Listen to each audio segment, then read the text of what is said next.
Hello, little yogis. Do you guys know what holiday is coming up? It's Passover. And so I'm here to teach you the story of Passover through yoga. And I'm hoping as you listen and learn this story, you'll follow along with the poses. So the story of Passover takes place in Egypt. And in Egypt, there are pyramids. So we're going to do the pyramid pose. You're going to take one leg and put it forward. And you're going to reach up. Then you're going to bring your hands down, and if it's helpful, you can put a hand on each side of your foot, and then you want to connect your forehead to your knee. So in Egypt, where the pyramids are, there lived a king or ruler called Pharaoh. And Pharaoh was very unkind, and Pharaoh made all the Jewish people be his slaves. This made the Jewish people feel very sad. They wanted to be free. And every day, they would pray and ask God for help. And God chose Moses, and Moses was a warrior for the Jewish people. So for Moses, you're going to take one step forward, you're going to put your arms out, and you're going to look straight ahead, and look how my feet are positioned. And so Moses, a warrior for the Jewish people, told Pharaoh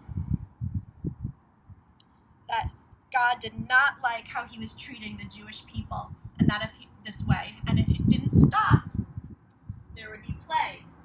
And plagues are bad things that cause trouble for Pharaoh and his city. There were many plagues, but one of the plagues were frogs.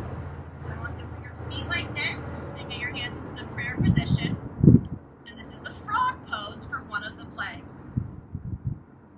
See how long you can hold that.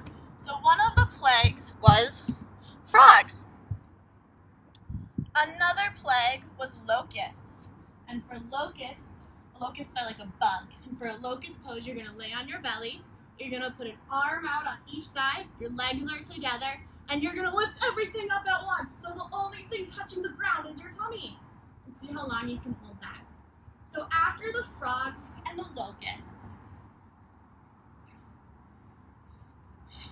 Pharaoh finally said to Moses that the Jewish people could be free. So the Jewish people very quickly got all their things and food together to leave. And because they had to be so quick because they were afraid that Pharaoh might change his mind, they did not have time for their bread to rise.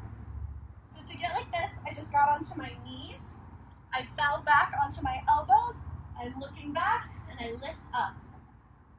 They did not have time for their bread to rise. So now I'm spreading my knees a little bit, and I'm letting my thighs fall in between. And I'm coming all the way on my back.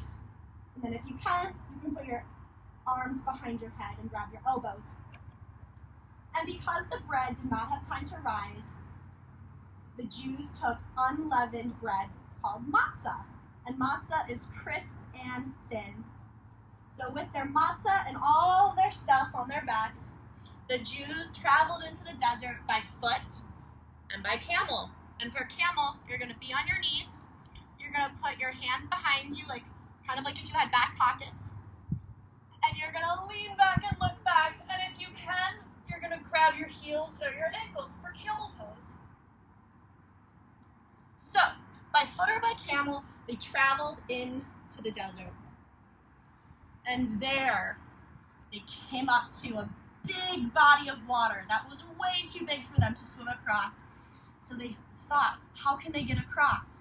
And just then, Pharaoh came after them with his army and said he changed his mind and he wanted the Jews to come back to be slaves. The Jews were scared, and they asked and prayed to God for a miracle to happen. And there one did, and the sea split with a sandy path in the middle for the Jews to travel across. So I want you to go up like this and see how far you can reach forward, like the Jews traveling the path between the two sides of the sea. And once the Jews made it across, the water came back together and the path disappeared. And now the Jews were free.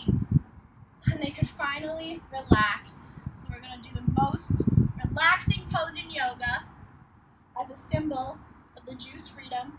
And you're going to lay on your back. You're going to let your feet fall. You're going to close your eyes, palms up, and take 3 breaths, deep breaths.